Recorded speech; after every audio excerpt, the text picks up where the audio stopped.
You're listening to the Diplomats podcast on Asian geopolitics. As always, I'm your host, Ankit Panda. And on today's episode, we'll be taking a little trip to Central Asia with Catherine Putz, our resident Central Asianist. Thanks for joining me, Katie. How are you doing today? I'm doing great. Thanks for having me on. It's always good to have you on the show to talk Central Asia, which I know we don't do as much as we should on this podcast, but I'm always glad to have that part of Asia covered. It's, oftentimes the forgotten part of the continent, even though it is the great heartland of Asia. So basically, for listeners, let me just outline how this podcast is going to go. We're actually not going to talk about the entire Central Asian region. We're going to focus mostly on Uzbekistan and Kyrgyzstan. As some of our readers may be aware, Uzbekistan really made huge headlines this past month, particularly because Islam Karimov, the country's first and only president since its independence from the Soviet Union, actually died. And it was a pretty uncertain death at some point. Actually, Katie, do we know exactly when he died? It depends on if you're going to trust the state says he died on September 2nd. Okay. But anyways, it was actually very dramatic. His death coincided with the 25th independence anniversary of the country. So he wasn't there, obviously, to live through that. And, there were a lot of questions initially about how succession was going to go in the country since, Karimov was the Uzbek state in many ways. But Katie, you wrote about this last week, and essentially your reading of matters in Uzbekistan was that things went better than expected. Is that a fair assessment?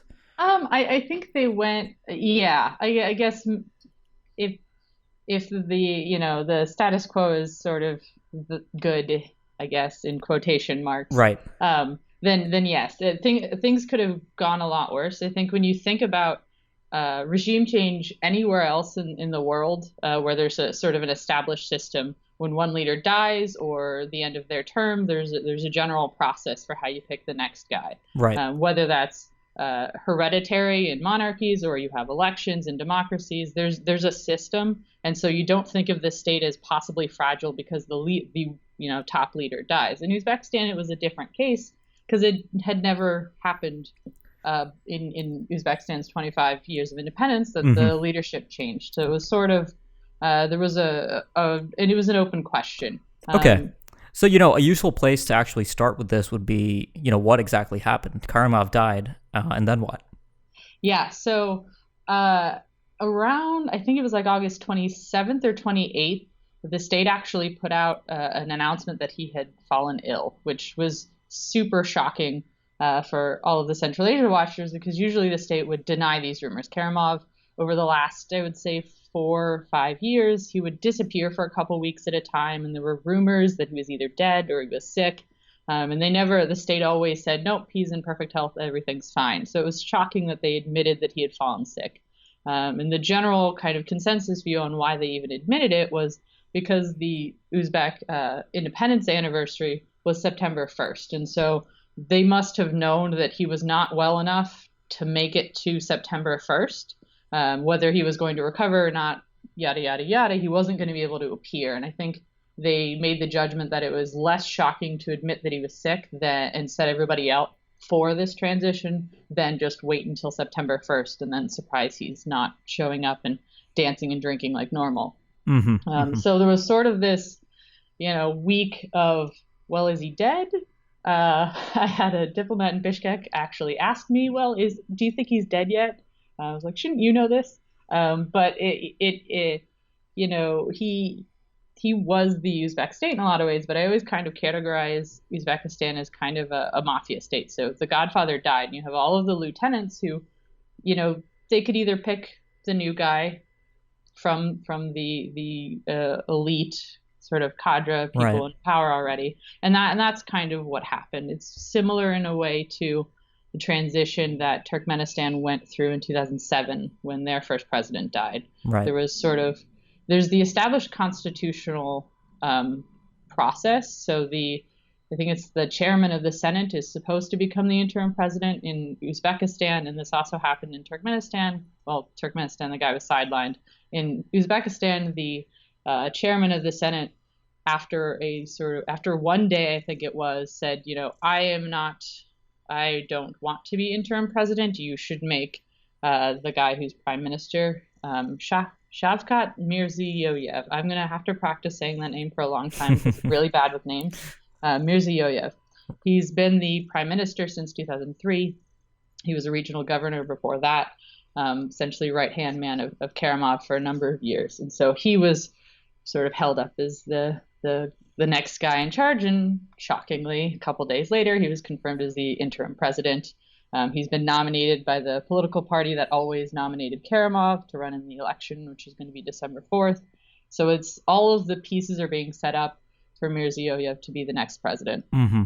So let me take a step back because, I said things went as well as they could have or went better than expected. But obviously, Karimov was not a nice guy. I mean, he leaves behind a legacy of, I think Casey put it well in his piece, which was a legacy of kleptocracy, slavery, and human rights abuses. I mean, we could go on and on about all the things that, all the pain that Karimov has been responsible for in Uzbekistan. But my question is, Mirziyoyev, this new guy on the scene, you said he was Karimov's right-hand man. So what's your sense of where, Uzbekistan can expect to go? I mean, basically, are we going to expect continuity on pretty much most fronts, especially when it comes to things like governance, human rights, being open to the rest? Is Uzbekistan still going to hew closer to Russia? What's your take? I think you're going to see Uzbekistan hew actually a little bit closer to Russia. Karimov liked to be his own man a lot of the times and would kind of, if you look at sort of the example of he took Uzbekistan out of the CSTO twice because he didn't really like other people telling him what to do. So I think you'll see the country hew a little bit closer to Russia than it has.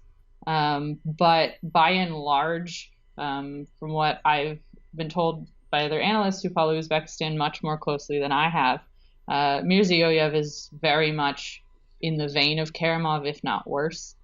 He's apparently a pretty aggressive, thuggish kind of figure. I think I was reading Bruce Pannier said that he's more of a fist than a brain. Right. So if you could think of Karimov as this kind of clever guy who put all of these pieces together. So whatever bad things I could say about Karimov, he was incredibly clever. But Mirziyoyev seems to be a little bit more brawn, and that could bode even worse. As a regional governor, he was part of the whole apparatus that gets the cotton harvest taken in. So he was part of that system of sort of oppression and forced slavery and things like that. And so, I mean, on all of the human rights factors, I don't see any of that getting any better. I think you'll see Uzbekistan be a little bit closer to Russia. But by and large, the system that Karimov sort of set up wants to sustain itself. Right. And so these powerful figures, and there are a couple other sort of nodes of power that are part of Mirziyoyev isn't like the ultimate boss. There are a couple other nodes, particularly the head of the National Security Service and the SNB. He's an incredibly powerful figure, but likes to sit in the background. And right. So these guys have managed it in a way that will see them sort of perpetuate the system that has allowed them to enrich themselves. Exactly. Perpetuate the kleptocracy, essentially. I think, the mafia state description really, helps explain what to expect here. I guess one final question I have about Uzbekistan, and this is actually a bit of a segue into Kyrgyzstan, is one of the developments, we saw in August that you wrote about was a sharp decline in relations along the border between the two countries. Obviously, they don't get along for a variety of reasons. Do you think Mirziyoyev, because he is this more he's a guy to maybe punch first, ask questions later. Do you think that maybe bodes poorly for Uzbekistan's relationship, not only with Kyrgyzstan, but with its other neighbors as well? We'll see, because there was a little border tiff in the same area was the subject of tensions last spring. There's a mountain and a reservoir involved in sort of issues, sort of legacy issues of the Soviet division and how they had done development and things like that. And he pulled back the troops that were annoying the Kyrgyz and released the 4 technicians who had been detained. And so it seems they've backed off from this, but I don't know how much that tells us about going forward, how he's going to treat that border. Mirziyoyev didn't go to it was the CIS summit that was in Bishkek on the 16th. All the other regional heads were there. He didn't go, and that makes sense. He's like a week into the new job.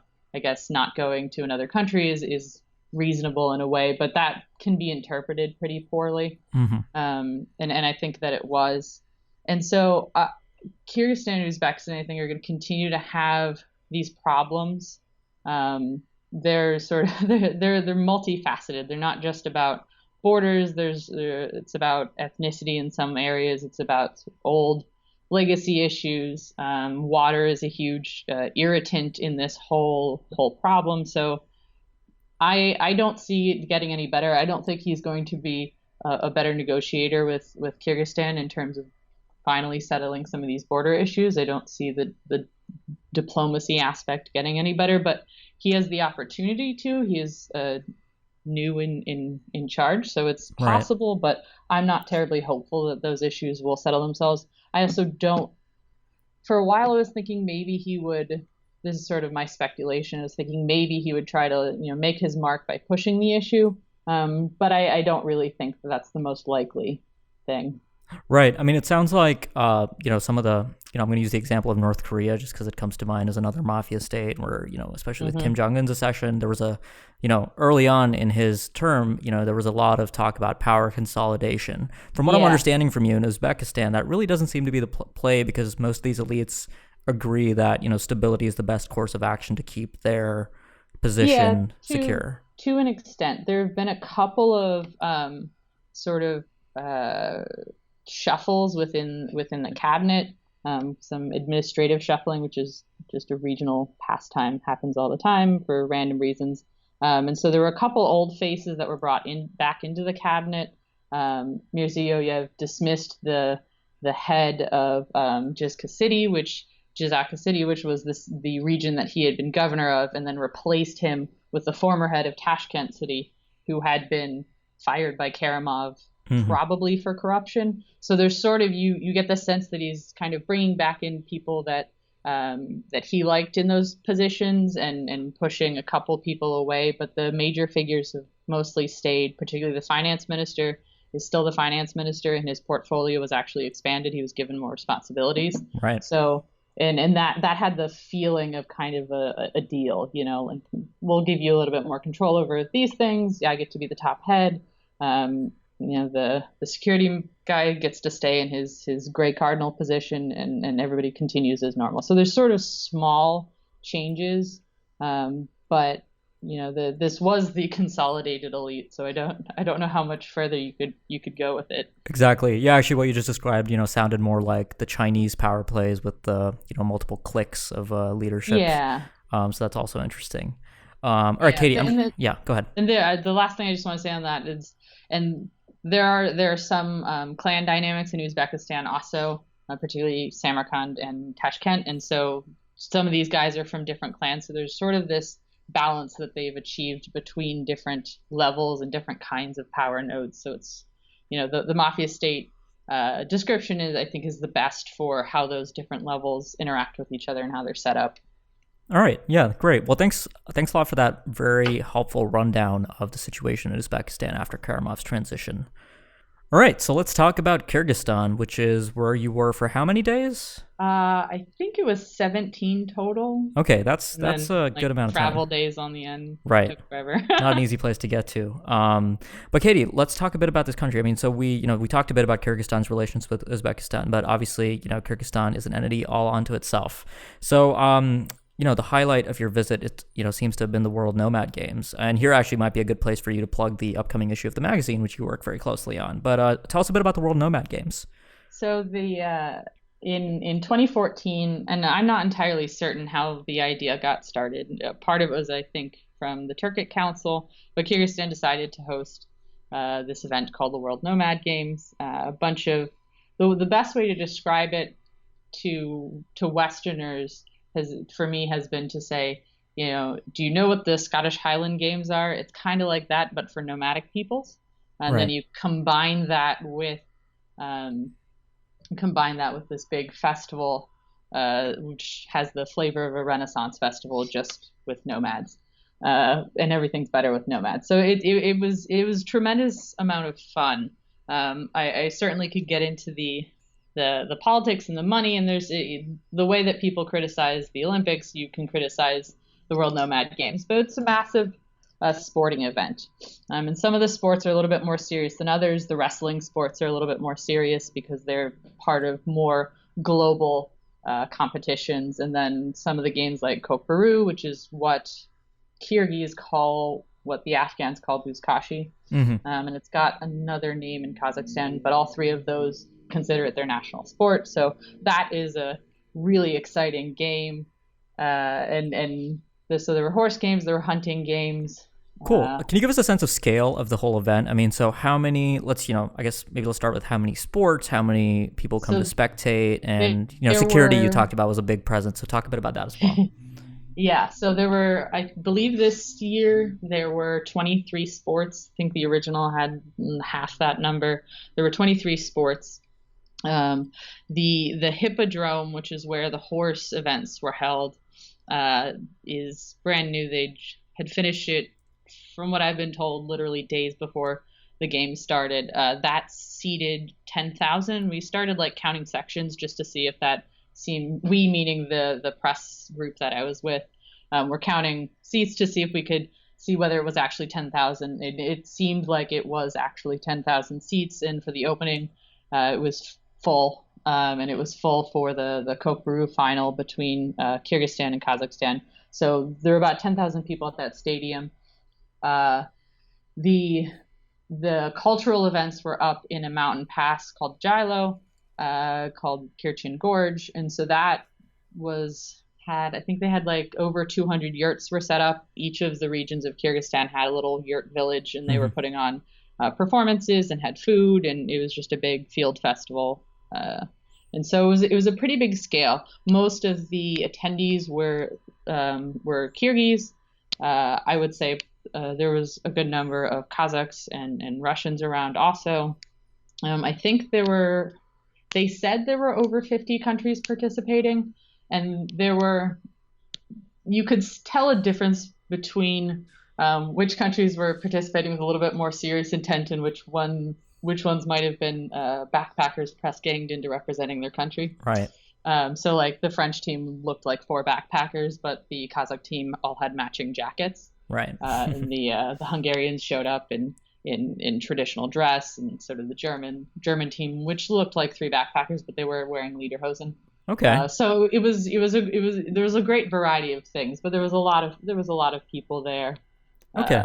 And exciting. so countries obviously put on events like this usually with a purpose in mind. It's not it's not something for nothing. So what's Kyrgyzstan hoping to get out of the World Nomad Games? Primarily, I would say they're working to boost their tourism industry, and I talk a little bit about this in the upcoming magazine. I write one of the leads, and I go a little bit more into the politics and the commercialization of the games and some of the sort of rough edges, you could say. But the purpose of doing something like this is to promote Kyrgyzstan.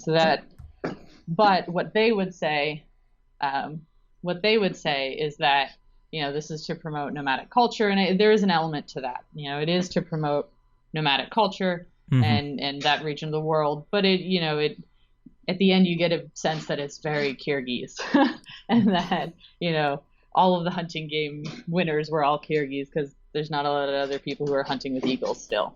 So, right. Yeah. So there's the sort of headline reason, which would be the promotion of nomadic cultures, and they definitely did that. And that there were unique things about the games that were uniquely Kyrgyz and certainly celebrated Kyrgyz culture, but a lot of that is also applicable to the rest of Eurasia. And so that's sort of the headline thing. But Kyrgyzstan doesn't have a lot of natural resources to export other than gold, which is a big irritant. They do have gorgeous mountains and friendly people, and have the good sort of building blocks of a tourism industry. And so I think this is part of that sort of global promotion. Got it. That makes a lot of sense. Yep. So, just a final question, which was, you went to Central Asia at an exciting time. I believe a few days before the event started, there was a bombing at the Chinese embassy in Bishkek. So security in Kyrgyzstan, I imagine must have been pretty high for this event, and just surrounding everything. Yeah. So I got to Bishkek on the 27th. And like 2 days later, there was a bombing at the Chinese embassy, which is on the far southern corner of the city, actually catty corner to the U.S. embassy. So the first report that I had read about it right after it happened was a bombing at the U.S. embassy, because they're literally right behind each other.